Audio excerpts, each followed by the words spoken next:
जोहार। नई बुलंदी कार्यक्रम में आप तमाम दर्शकों का स्वागत है। आज हम लोग विश्व मृदा दिवस पर मृदा के स्वास्थ्य, हमारा स्वास्थ्य, मृदा संरक्षण, ऐसे तमाम विषय पर चर्चा के लिए उपस्थित हुए हैं। हमारे साथ आज की चर्चा में शामिल हो रहे हैं डॉक्टर विनय कुमार अग्रवाल जी। डॉक्टर अग्रवाल बिरसा कृषि विश्वविद्यालय में मृदा विज्ञान विभाग में वैज्ञानिक हैं, मुख्य वैज्ञानिक हैं। डॉक्टर अग्रवाल, आपका हमारे स्टूडियो में बहुत बहुत स्वागत है। नमस्कार। जब मृदा मतलब मिट्टी कुल मिलाकर के हम जब चर्चा करते हैं तो इसमें स्वाभाविक रूप से जो बातें निकल करके सामने आती है वो ये है कि मृदा का स्वास्थ्य और हमारा स्वास्थ्य एक दूसरे से कैसे जुड़ा हुआ है और एक दूसरे को कैसे प्रभावित करता है। आपका प्रश्न बहुत ही अच्छा है और विशेष करके आज जो ये वर्ल्ड सॉइल डे है, विश्व मृदा दिवस है जी। इस अवसर पर हम लोग बैठे हैं और एक बहुत ही अच्छा मैसेज हमारे तरफ से हम चाहेंगे जाएगा कि आपका स्वास्थ्य और मृदा का स्वास्थ्य कैसे एक दूसरे से रिलेटेड। सिर्फ हमारा ही स्वास्थ्य नहीं, हमारे जितने भी जीव जंतु हैं, हमारे जितने जानवर हैं, सभी का स्वास्थ्य मृदा से निर्भर करता है, क्योंकि हमारी मृदा ही एक ऐसी चीज़ है जिस पर कि हम फसल पैदा कर सकते हैं जी। यदि हमारी मृदा स्वस्थ रहेगी, स्वस्थ का मतलब होता है कि उसके अंदर में जो जैविक पदार्थ हैं, जैविक पदार्थ की मात्रा अच्छी होनी चाहिए, उसमें जो पोषक तत्व हैं जिनसे कि पौधों की बढ़वार होती है उनकी मात्रा अच्छी होनी चाहिए, बैलेंस वे में होनी चाहिए। और उसका जो भौतिक अवस्था होती है, मतलब वो मट्टी जो है वो भुरभुरी होनी चाहिए, अच्छी होनी चाहिए, ताकि कि पौधों की बढ़वार अच्छी हो सके, उनकी जो जड़ें हैं, पौधों की जड़ें अच्छे से ज़्यादा फैल सकें, ज़्यादा से ज़्यादा भोजन जो है वो ज़मीन से अवशोषित कर सकें। और यदि जो हमारे जो फल है, जो हमारे गेहूं है, चावल है, जो भी उत्पाद जो हम धरती से लेते हैं, हम तो उसी को खाते हैं। यदि हमारी धरती स्वस्थ रहेगी तो निश्चित है कि जो हमारे जो पोषक तत्व हैं, जितने भी पोषक तत्व हैं, वो सारी चीज़ें हमारी धरती के अंदर में समाहित हैं। और ये यदि पोषक तत्व अच्छी मात्रा में रहेंगे तो निश्चित है कि जो भी उपज होगी उसमें भी वो पोषक तत्व निश्चित है कि प्रचुर मात्रा में वो आएंगे। और जब हम उसको खाते हैं, या हमारे जीव जंतु हैं, जो हमारी गायें हैं, हम उनको चारा खिलाते हैं। अब चारा के कारण ही उनका दूध हो रहा है, उनको हम दाना देते हैं। यदि हमारे ये जो चीज़ों को हम उनको खिलाते हैं वो यदि पौष्टिक होंगे तो निश्चित है कि जो दूध जो होगा वो भी अच्छा होगा। तो मिट्टी के स्वास्थ्य, इंसान का स्वास्थ्य और हमारे जितने भी जीव जंतु हैं, सभी का स्वास्थ्य एक दूसरे से रिलेटेड है। अच्छा डॉक्टर साहब, इधर के दिनों में खास करके जो हमने जो खेती अपनाई है, आधुनिक खेती, उसके कारण मिट्टी का स्वास्थ्य कुछ गड़बड़ हुआ है? देखिए, एक तो मैं यहाँ पर बहुत ही स्पष्ट कहना चाहता हूँ कि जिस समय हमारा देश आज़ाद हुआ था, 1947 की बात मैं करता हूँ, उस समय जो सबसे बड़ी संकट थी, और उस समय हमारे जितने भी जो पॉलिसी मेकर थे, हमारे जितने नेता लोग थे जो इस देश के बारे में विज़न रखते थे, सबसे बड़ी समस्या थी कि लोगों को खाना कहाँ से दिया जाए। फूड क्राइसिस था। फूड क्राइसिस था उस समय। जो हमारी जनसंख्या थी, जबकि जनसंख्या आज की तुलना में काफ़ी कम थी जी, लेकिन उत्पादन हमारा बहुत कम था। मुश्किल से 50 से लेकर के 60 मिलियन टन हमारा पैदा होता था।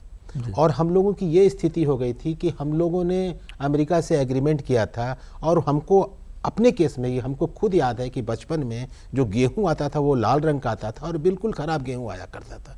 तो हम लोगों ने उस स्थिति को देखा है जहाँ पर कि हम लोगों के पास में खाने का सामान नहीं रहता था, हम लोगों की पैदावार नहीं होती थी। तो सबसे बड़ी बात है कि लोगों को फूड देना है, कि उसके बिना कोई आदमी, मतलब खाने के बिना कोई आदमी मरे नहीं। तो उसके लिए काफ़ी काम शुरू हुआ और नई नई वैरायटी, हाई यील्डिंग वैरायटी आई। 1960s में बहुत ज़्यादा क्रांति आई।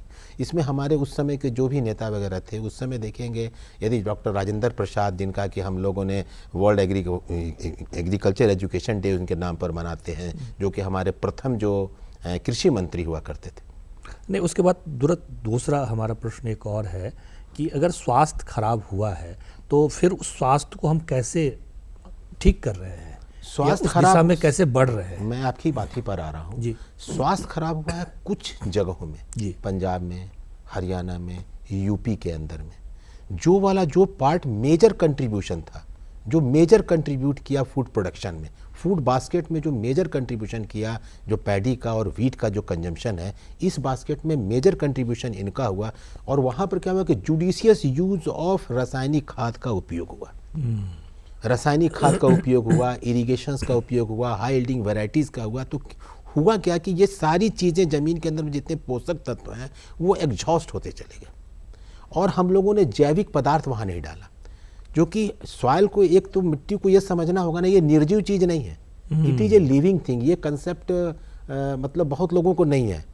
हम लोग मिट्टी को सोचते हैं कि कपड़ा में मिट्टी लग गया, मिट्टी गंदी चीज। मिट्टी हमारा लाइफलाइन है, ये लाइफ है, ये लिविंग थिंग्स है, इसमें बिलियंस, बिल्कुल सजीव चीज है, सजीव चीज है, इसमें करोड़ों जीवाणु हैं। आप यदि कोई पत्ती पड़ती है मट्टी के ऊपर में, वो कैसे सड़ जाती है? निश्चित है जीवाणु है वहाँ पर जो उसको सड़ा देता है, गला देता है। तो ये जो जैविक पदार्थ है इसकी मात्रा घटती गई। जो अभी आज के डेट में जो मृदा स्वास्थ्य के दिन में मैं मैसेज तो यही करना चाहूँगा, जो सबसे बड़ा इशू है वो है सॉइल डिग्रेडेशन। सॉइल, हमारी मृदा का जो क्षरण हो रहा है, चाहे वो इसके लिए इरोजन हो, इरोजन बहुत बड़ा रिस्पॉन्सिबल है, इम्बैलेंस यूज ऑफ फर्टिलाइजर्स है हमारा। तो ये सब जो चीज़ें हम कर रहे हैं, और हाई यील्डिंग वैरायटीज़ हम दे रहे हैं, हाइब्रिड वैरायटीज़ दे रहे हैं, तो निश्चित है कि माइनिंग न्यूट्रिएंट्स की बहुत ज़्यादा हो रही है, और उस हिसाब से हम मेजर न्यूट्रिएंट्स को हम डालते हैं, जो मुख्य पोषक तत्व है उनको हम मट्टी में डालते हैं, जैसे नाइट्रोजन है, नेत्रजन है, फॉस्फोरस है, डीएपी हम डालते हैं, हम पोटास डालते हैं। लेकिन यदि हम किसान से बात करते हैं कि भाई तुम क्या सल्फर डालते हो, क्या तुम बोरोन डालते हो, क्या तुम जिंक डालते हो, क्या तुम मोलिबेडनम डालते हो, हमारे किसान भाइयों को इसके बारे में बहुत जानकारी भी नहीं है, जानकारी नहीं है, बहुत जगह पर इनकी उपलब्धता नहीं है, क्योंकि इसका इफेक्ट इमीडिएटली दिखता नहीं है। क्योंकि ये सारे जो तत्व जिनके बारे में बताया, इनकी मात्रा बहुत ही कम जरूरत पड़ती है। जहां यूरिया की मात्रा यदि किसी फसल में 200 किलो आपको देना है, तो इसकी मात्रा हार्डली 5 से 6 किलो आपको देना है। तो इतना अंतर है, लेकिन ये जरूरी है, ये जरूरी है। मिट्टी के स्वास्थ्य के लिए, मिट्टी के स्वास्थ्य के लिए भी जरूरी है, और पैदावार लेने के लिए भी जरूरी है। अच्छी पैदावार के लिए ये जरूरी है कि जो सारे पोषक तत्व हैं, जो 16 एसेंशियल एलिमेंट हैं, वो मिट्टी में संतुलित मात्रा में उपलब्ध रहें। अब हम लेते तो पौधा तो सभी कुछ को लेता है, लेकिन जब हम डालने की बात करते हैं तो केवल हम यूरिया डालते हैं, डीएपी डालते हैं, पोटास डालते हैं। अच्छा डॉक्टर साहब, आपने जो बड़ी अच्छी बात कही कि 16 ऐसे तत्व जो है, वो 16 तत्व ऐसे कौन कौन से हैं जिससे मतलब मिट्टी का स्वास्थ्य दुरुस्त रह सकता है? तो मैं तो पहले बताऊंगा, कुछ तत्व हैं जिनका कि उपयोग हमारे किसान भाई कर रहे हैं जी। जैसे नाइट्रोजन के लिए यूरिया डाल रहे हैं, फॉस्फेट के लिए डीएपी डाल रहे हैं, उसमें कुछ नेत्रजन की भी मात्रा चली जाती है, पोटास के लिए वो म्यूरेट ऑफ पोटास डाल रहे हैं। ठीक, इसके अलावा ये तो मुख्य पोषक तत्व हुए। कार्बन है, हाइड्रोजन है, ऑक्सीजन है, ये आपको वातावरण से मिल जा रहा है, जिसके लिए आपको कोई पैसा खर्चा करने की ज़रूरत नहीं पड़ती है। कार्बन, हाइड्रोजन, ऑक्सीजन ये स्वतः मिल जाता है, ये स्वतः मिल जा रहा है पौधों को। नाइट्रोजन, फॉस्फोरस, पोटास हमारा किसान डालता है। अब इसके बाद जो इससे कम ज़्यादा जरूरी है, वो उसमें आते हैं कैल्शियम है, मैग्नीशियम है, सल्फर है। इस पर किसान हमारा, हम लोग बहुत बार बोलते हैं भाई झारखंड के अंदर में हमारी मिट्टी अम्लीय है।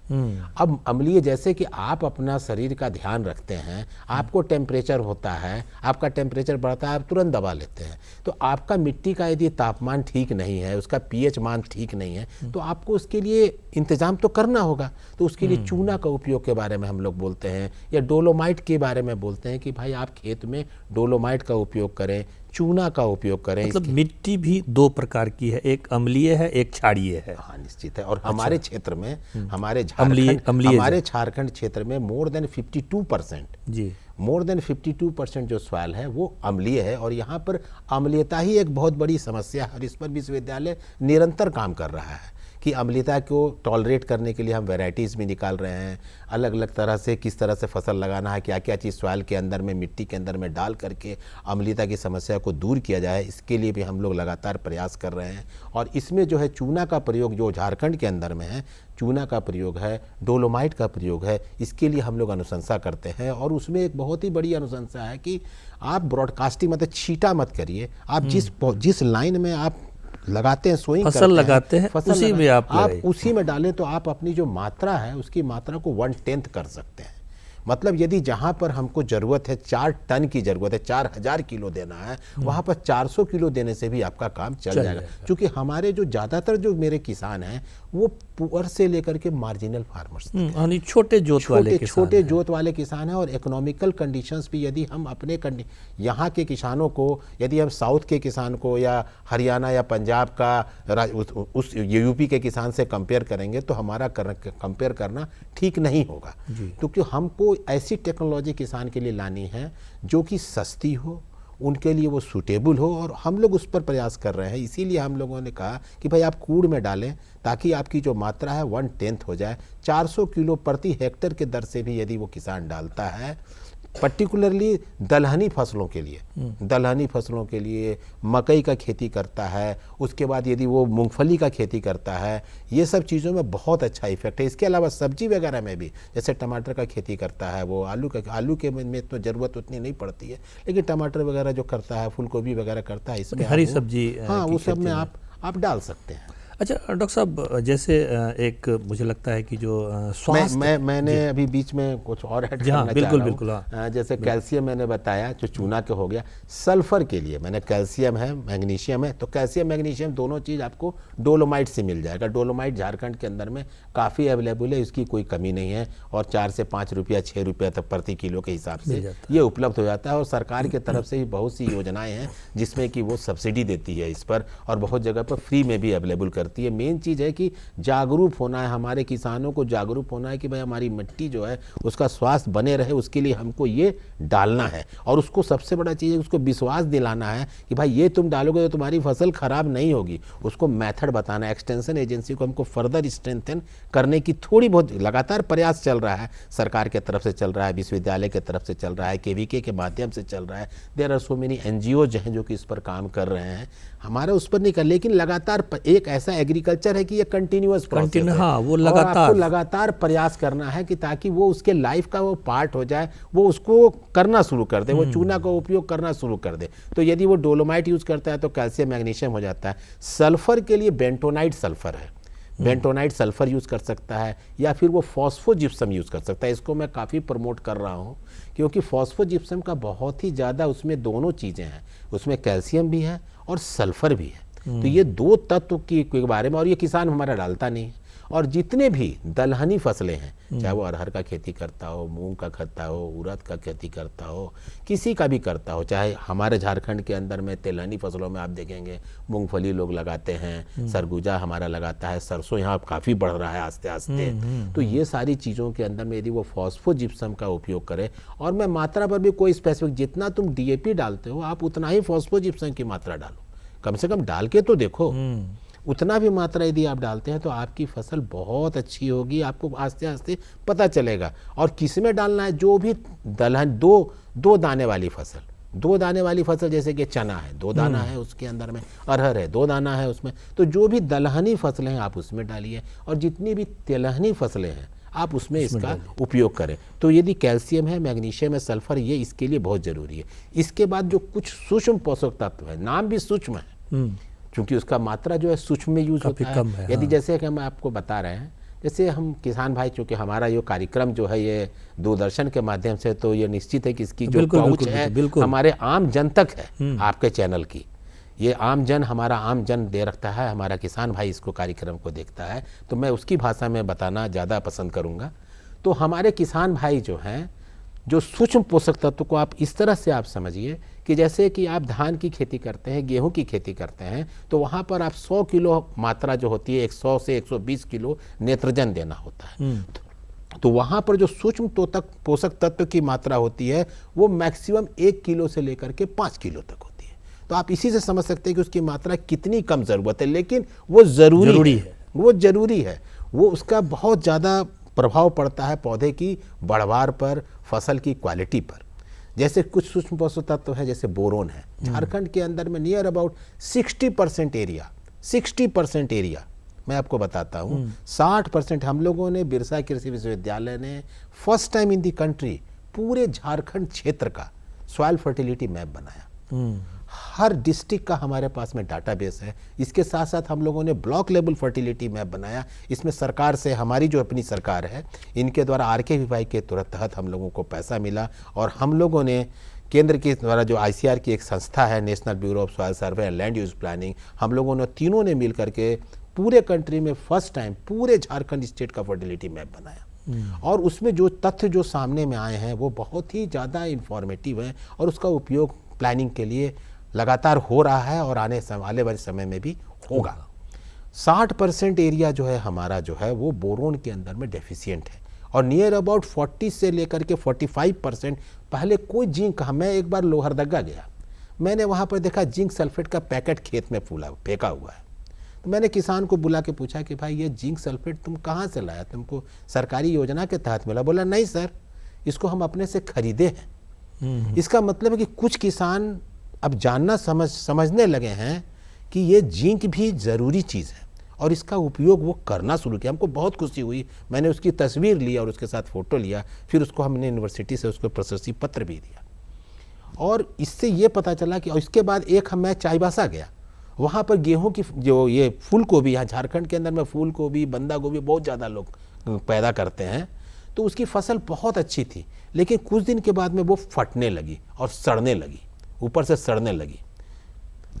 तब फिर जाकर के मैंने उसको बोरोन के बारे में सजेशन दिया कि भाई बोरोन तुमको इस तरह से डालना है, और वो किसान की भाषा में बताया हमने, उसका घोल तैयार किया और हर पौधे में आधा लीटर पानी डालने को हमने बोला, क्योंकि खड़ी फसल थी उसकी। तो ये किसान जो है डिफरेंट स्टेप में लगाते हैं। इस फसल को यदि आज लगा रहे हैं तो दूसरी फसल को, दूसरा गोभी का सोइंग करेंगे 10 दिन के बाद, ताकि सारी फसल एक समय में तैयार नहीं हो जाए। तो एक खेत तो उसका खराब हो गया था, लेकिन दूसरे खेत में जिसमें हमने बोरोन अप्लाई किया वो फसल बहुत ही अच्छी निकली। और उस समय हमको याद है कि एक गोभी का दाम 40 रुपये था। तो एक छोटी सी फसल है, उसने सारा काम किया, नाइट्रोजन दिया, फॉस्फोरस दिया, पोटास दिया, ऑर्गेनिक मैन्योर भी डाला, लेकिन उसके बाद भी उसकी फसल एक सूक्ष्म पोषक तत्व के कारण, बोरोन के कारण उसकी फसल खराब हो गई। तो ये सब जानकारी किसानों को जानना चाहिए, उनको बताने की ज़रूरत है, उनको प्रैक्टिकल, और उसके बाद उसमें कॉन्फिडेंस हुआ। और हम बोले कि अब किसान यदि किसान को बताएगा तो वो ज़्यादा मेरे लिए अपीलिंग होगा लोगों को। बिल्कुल। फिर किसान से ही मैंने लोगों को बताने की कोशिश किया कि भाई तुम ही बताओ कि हमने क्या किया था, कैसे किया था। डॉक्टर साहब एक और है कि ये जो जैसे आपने कहा कि पूरा डाटाबेस तैयार किया उसका, तो ये स्वास्थ्य से संबंधित, जो मिट्टी के स्वास्थ्य से संबंधित जो किसानों को मतलब कार्ड दिया जाता है, health card, soil health card, तो ये योजना कितनी हद तक हमारे वो प्रभावशाली हो रही है और उसके कारण हमारा स्वास्थ्य कितना ठीक ठाक हुआ है मिट्टी का? देखिए, ये जो सॉइल हेल्थ कार्ड स्कीम है ये गवर्नमेंट ऑफ इंडिया की स्कीम जी, और इसमें भारत सरकार काफ़ी बहुत ही ज़्यादा प्रयास कर रही है। और भारत सरकार का टारगेट है कि हर खेत, हर किसान के पास में एक कार्ड हो, जिसमें उसको जानकारी मिले कि हमारी मिट्टी का पीएच मान कितना है, उसका इलेक्ट्रिकल कंडक्टिविटी कितना है, उसमें नाइट्रोजन कितना है, फास्फोरस कितना है, इस तरह से टोटल 12 पैरामीटर्स हैं। ये सारी जानकारी उसको मिले। और ये प्रोसेस ऐसा नहीं है कि एक बार आपने पूरे कंट्री का कर दिया तो काम खत्म हो गया। नो, वो सतत करना है, ये रेगुलर करना है आपको, कि आपको एक बार असेसमेंट किया, फिर 5 साल के बाद में फिर आप वो साइकिल को फिर आपको रिपीट करना है। और वो पोजीशन बिल्कुल फिक्स होनी चाहिए जहां से आपने सैंपलिंग किया था, जिस जोन के अंदर से, फिर 5 साल के बाद में फिर उस डाटा को कोरिलेट, क्योंकि इसमें काम बहुत है, तब जाकर के हमको रियल चीजें पता चलेंगी कि 5 साल में चीजें कहाँ जा रही हैं, सॉइल का जो स्वास्थ्य है कितना घट रहा है या बढ़ रहा है, कितना बढ़ रहा है। और उसके बाद में जो किसान, और उसके साथ साथ में इसके साथ साथ में डाटाबेस भी तैयार करने की कोशिश की जा रही है कि भाई किसान क्या क्या प्रैक्टिस करता है, क्या लगाता है, वो क्या केवल सब्जी खेती कर रहा है, तो क्या वो धान लगाने के बाद सब्जी लगा रहा है, क्या वो धान के बाद में अरहर का खेती करता है। तो अलग अलग जो फसल चक्र है इसका भी स्वास्थ्य के सवाल के मिट्टी के स्वास्थ्य के ऊपर में प्रभाव पड़ता है। क्योंकि फसलें दो तरह की होती हैं, एक फसल होता है कि जो कि भूमि से बहुत ज़्यादा पोषक तत्वों का शोषण करती हैं, और एक फसल होती है जैसे कि वो जितनी भी आपकी जैसे धान है, गेहूं है, मकई है, ये सब जो फसल जो हैं ये सब भूमि के अंदर से जो पोषक तत्वों का बहुत ज़्यादा शोषण करती हैं। वहीं जो दूसरी फसलें जैसे दलहनी फसलें हैं, तिलहनी फसलें हैं, ये भूमि के अंदर में शोषण कम करती हैं और ज़्यादा ऐड करती हैं। तो आप किस तरह का चक्र करा रहे हैं, किस तरह के फसल चक्र को आप पालन कर रहे हैं। केवल एग्जॉस्टिव करेंगे तो निश्चित रूप से कि मृदा का जो स्वास्थ्य है, और वही जो आपका प्रश्न पहले वाला था वो उसमें वो भी बहुत हद तक रिस्पॉन्सिबल रहा, क्योंकि हम लोगों को फीड करना था राइस व्हीट से ही, क्योंकि ये जो धान है और गेहूं है ये हमारा मेजर फूड है। तो हम लोगों ने फसल चक्र पर भी ध्यान नहीं दिया। यदि उसके बीच में यदि हम दलहनी फसलों को ले आते जिससे कि हवा से जो नाइट्रोजन को सोख करके जमीन के अंदर में वो देती हैं, तो यदि उस तरह की फसल का समायोजन किया जाता तो चीज़ें थोड़ा देर में डिटोरिएशन की तरफ में, जो डिटोरिएशन का रेट है वो हमारा कम होता। तो ये जो सॉइल हेल्थ कार्ड स्कीम है ये सतत चलाने की ज़रूरत है, ये कभी बंद नहीं होना है। और आने वाले समय में जो हमारा मानना है कि जो गवर्नमेंट की जो, आप एक चीज़ माने कि गवर्नमेंट का बहुत बड़ा पैसा सब्सिडीज़ में जाता है, फर्टिलाइजर सब्सिडी में जाता है। तो हमको लगता है, क्योंकि मैं बताना चाहता हूँ स्वास्थ्य के बारे में, चूंकि चर्चा कर रहे हैं, बड़ा अच्छा मौका है। जी जी बिल्कुल। आपको मैं बताऊं कि जहाँ पर किसान, हमारे पास, मैं सॉइल टेस्टिंग का इंचार्ज भी हूँ, हमारे पास में कुछ किसानों के जो सॉइल सैंपल्स आते हैं उसमें पोटास 1000 किलो तक होता है, जबकि हम लोग बोलते हैं कि 130 से लेकर के 200 तक भी यदि रहा तो ठीक ठाक है, अच्छा है। वहाँ 1000 किलो तक है। फॉस्फोरस जो है वो 200 किलो 250 किलो तक है, उसके बाद भी हम फॉस्फोरस की पूरी मात्रा डाल रहे हैं। भाई जब हमारे मिट्टी के अंदर में उतनी मात्रा अब हो गई है तो हम उस मात्रा को कम डालें, ये इसकी के लिए मिट्टी जांच आवश्यक है। और सबसे यदि महंगा खाद के बारे में बात करेंगे तो सबसे महंगा खाद जो है वो फॉस्फेटिक फर्टिलाइजर है। आप देखें यूरिया का क्या दाम है, डीएपी का क्या दाम है, एमओपी का क्या, सबसे ज्यादा दाम डीएपी का सबसे ज्यादा दाम। तो यदि डीएपी का खर्चा यदि हम 50% कम कर देते हैं, और विशेषकर जहां लोग सब्जी उत्पादन करते हैं वहां हर बार खाद डालते हैं, वो जो भी खाद रहता है, चाहे जितना उनके बाड़ी में जितना भी गोबर है, जो कुछ भी सड़ा गला खाद है वो सब सब्जी वाले खेत में डालेंगे। उसके साथ साथ वो इनऑर्गेनिक खाद भी, रासायनिक खाद का भी प्रयोग वहां पर करेंगे। उससे क्या हो रहा है कि सॉइल में जो है वो बिल्डअप होते चला जा रहा है, जमा होते जा रहा है। कुछ पोषक तत्व ऐसे होते हैं जिनका उपयोग जो है बहुत कम होता है, जैसे फॉस्फोरस है, स्फूर है, डीएपी है, इसकी यूज एफिशिएंसी हार्डली 20% है, 15 से 20%। रेस्ट बर्बाद नहीं होता है, वो मिट्टी के अंदर ही जमा रहता है, जो कि आस्ते आस्ते वो जमा होते चला जाता है। यदि आपके पास में बहुत स्टॉक है तो फिर वहाँ से वो रिवर्स रिएक्शन होता है और आस्ते आस्ते रिलीज होता है। तो हम लोगों का मानना है कि यदि मान लीजिए कि आपके अंदर में, हम लोगों ने प्रयोग मानना नहीं है, हम लोगों ने हमारे यहाँ दीर्घकालीन पोषक तत्व प्रबंधन पर एक परियोजना है भारत सरकार की, जिस पर कि हम लोग 1972 से काम कर रहे हैं। उसमें ये फाइंडिंग आई है कि यदि आपका सॉइल का बिल्डअप बहुत ज़्यादा हो जाता है, 200 से 300 किलो हो जाता है, तो वहाँ पर किसान भाई को जो फॉस्फोरस जो अप्लाई कर रहे हैं, जो डीएपी अप्लाई कर रहे हैं, उसकी मात्रा सीधे आधी कर देनी है। उनका कितना पैसा बचेगा? ये स्वास्थ्य कार्ड से ये फायदा होगा। हमारे समझ से सबसे बड़ा फायदा है। प्लस लोगों को ये जागरूकता होगी कि भाई कौन सा सूक्ष्म पोषक तत्व तो कम है जिसको कि हमको डालना है, इसके बारे में उनको जानकारी प्राप्त होगी।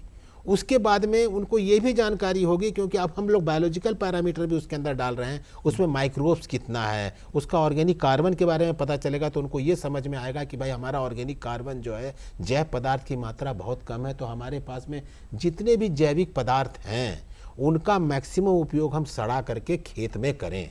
अच्छा, तो ये जैव पदार्थ की जब हम बात करते हैं तो क्या जैविक खेती जो इधर के दिनों में इंट्रोड्यूस किया जा रहा है, इसका भी हमारे मिट्टी के स्वास्थ्य पर कुछ सकारात्मक प्रभाव पड़ेगा? जैविक खेती जो है, मैं आपको यहाँ बता देना चाहता हूँ, चीज़ें अच्छी हैं जी। नेचुरल फार्मिंग बहुत अच्छी चीज़ है जी, बिल्कुल जो नेचुरल चीज़ है, लेकिन प्रोडक्टिविटी इज ए क्वेश्चन, क्योंकि हमारे देश में इतना पॉपुलेशन है जिसको कि हमको फीड करना है। तो कुछ पार्ट के लिए 10% ऑफ एरियाज में आप जैविक खेती करें, नेचुरल फार्मिंग करें, वो ठीक है। यदि हमारा बहुत अच्छा रिजल्ट आ रहा, आस्ते आस्ते चीज़ें समझ में आने लगेंगी, तो कि हाँ भाई अच्छा रिजल्ट आ रहा है, तब फिर इस एरिया को हम फर्दर एक्सटेंड करेंगे। लेकिन एट ए टाइम, अभी वो प्रायोगिक तौर पर हाँ, है। एट ए टाइम हम मास लेवल पर इसको प्रमोट बिल्कुल नहीं कर सकते हैं, क्योंकि हमको प्रोडक्शन भी लेना है। और ये हम लोगों ने प्रयोग से पाया भी है कि इसमें जो कॉस्टिंग है, आप देखेंगे यदि आप कॉस्टिंग वाइज यदि आप एनालिसिस करेंगे तो जो भी जैविक खेती है उसमें कॉस्टिंग ज़्यादा आती है, क्योंकि हमारा जो सोर्स ऑफ न्यूट्रिएंट जो होता है वो केवल जैविक पदार्थ ही होता है, और जैविक पदार्थ से जो पोषक तत्वों की मात्रा जो प्राप्त होती है वो काफ़ी कम होती है। आप ऐसे ही समझ सकते हैं कि जैसे जो गोबर की सड़ी हुई खाद होती है, इसमें जो नेत्रजन की मात्रा है 0.5 से लेकर 0.75 है, जबकि यूरिया में 46% है। आप यहीं से अंदाजा कर सकते हैं कि कितना का डिफरेंस है।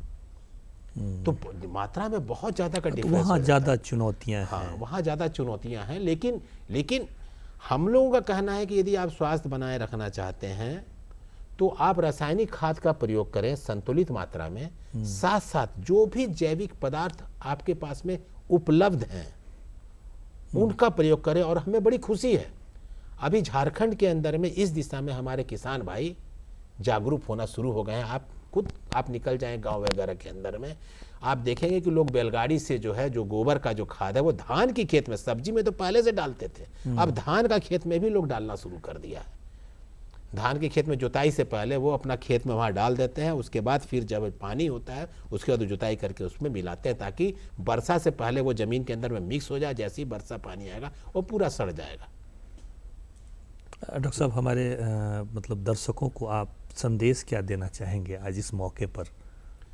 हमारा तो दर्शकों से, हमारे किसान भाइयों से हमारा यही संदेश रहेगा कि धरती हमारी माँ है, हमको इसका सम्मान करना है, इसकी इज्जत करनी है, इसकी रक्षा करनी है, इसके क्षरण को बचाना है।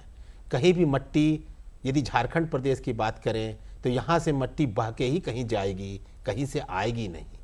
हम प्लेन एरिया को बिलोंग नहीं करते हैं। तो सबसे बड़ा संदेश है कि जो भी मिट्टी है उसको बचाने के काम करें, और जो अच्छी मिट्टी है कभी भी ईंटा भट्ठा को आप ना दें। ये हमारा संदेश है। बहुत अच्छा। मिट्टी हमारे लिए जीवन है, मिट्टी हमारे लिए स्वास्थ्य है, इसका संरक्षण बहुत ज़रूरी है। माँ की तरह हम मिट्टी का संरक्षण करें, मिट्टी की सेवा करें, और यही मिट्टी हमारे लिए उपयोगी साबित होगा, हमको स्वास्थ्य प्रदान करेगा, हमारे जीवन को आगे बढ़ाएगा। ऐसे तमाम विषयों पर हमने आज चर्चा की। डॉक्टर साहब हमारे स्टूडियो में आए, आपका बहुत बहुत आभार, बहुत बहुत धन्यवाद। ऐसे विषय को लेकर के हम आगे भी आप लोगों के समक्ष उपस्थित होते रहेंगे। तब तक के लिए अपने टीम के साथ विदा लेते हैं। नमस्कार, जोहार। नमस्कार।